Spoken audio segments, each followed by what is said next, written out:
And the Turkish government is making arrests as the earthquake death toll in Turkey and Syria passes 37,000. Turkish authorities have at least 12 people in custody and issued warrants for more than 100 others. They include contractors, architects, and engineers connected with the construction of buildings that collapsed there. Now, the White House says the U.S. is conducting structural damage assessments of more than 5,000 buildings, hoping to help some of those displaced return home. Foreign correspondent James Longman is in Nurdağ, Turkey, with the latest. James, UNICEF is warning that millions of children are in need of urgent humanitarian support there. So what's the latest on those humanitarian efforts? Well, Diane, I think the world is realizing now the scale of the humanitarian crisis that's now unfolding here. We're in Nurdağ, as you say. It's something like 70 miles from the epicenter.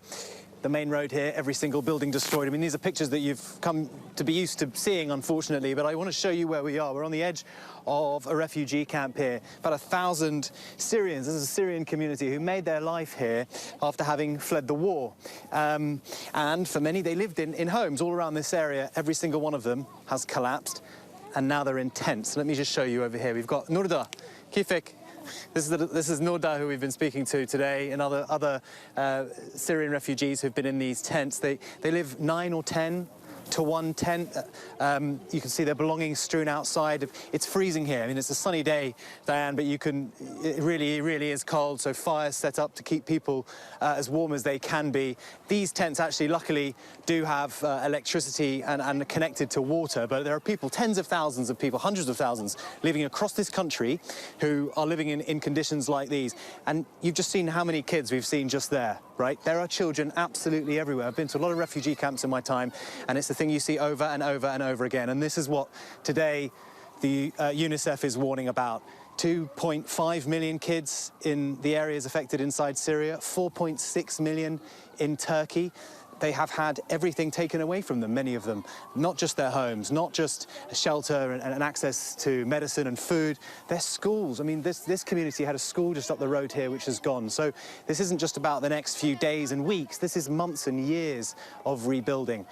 So on both sides of the border, in Syria and here in Turkey, there's just so much to do. And the thing that hits you time and time again is just how many kids you meet and how much help they need. Diane? So much devastation there, James. And I want to ask you quickly about these arrests made in Turkey. The president of the Chamber of Architects there says that it's common knowledge that many buildings in these areas were built with inferior materials and methods. So what's the latest on these arrests and this investigation? Well, there was legislation passed in 1999 to make sure that the right materials were used in buildings here after major earthquakes. This is a country which knows that there are natural disasters possible, earthquakes are possible. So legislation was put in. What wasn't followed, or doesn't seem to have been followed, is the monitoring process. And people all over this country, a lot of people on social media, there's massive outrage here about this, is levels of corruption, quite simply, that corners were cut in order that buildings could go up quicker. Now, people are laying the blame at President Erdogan's feet because he believes that massive amounts of construction equals economic prosperity, but people are saying, well, these buildings were not built properly, and so it's left tens of thousands of people without anywhere to live.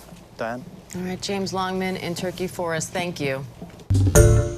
Hi, everyone. George Stephanopoulos here. Thanks for checking out the ABC News YouTube channel. If you'd like to get more videos, show highlights, and watch live event coverage, click on the right over here to subscribe to our channel. And don't forget to download the ABC News app for breaking news alerts. Thanks for watching.